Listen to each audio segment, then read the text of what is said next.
Happy 80th birthday, Tito Rene.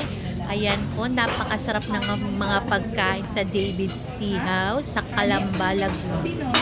Ayan po, bumiyahin po kami from Mandaluyong to Calamba City. Ayan po, napakasarap ng mga pagkain at napakabilis lang din po ng biyahe.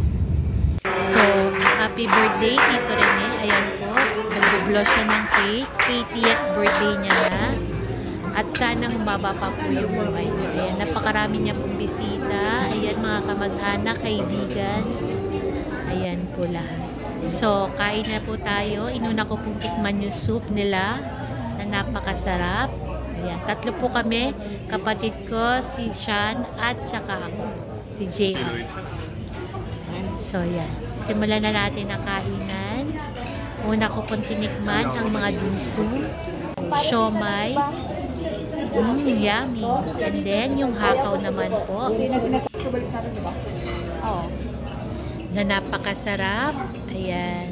And then, beef broccoli. Ayan, tikim-tikim lang naman po. At meron din po kasamang leche.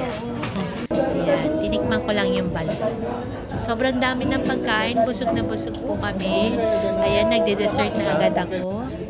Chocolate cake na napakasarap. At uminom din ako ng tea, pampababa ng kinain. Marami pong salamat. Ayan. Ang bilis lang po ng biyahe, 45 minutes. Nakabalik na kami agad ng Makati. Sumakay lang po kami ng point-to-point bus. Ayan. Napakasaya ng weekend po ngayon. Thank you for inviting us, Margie, Marian, Tita Marina, and Tito Rene. Good vibes only.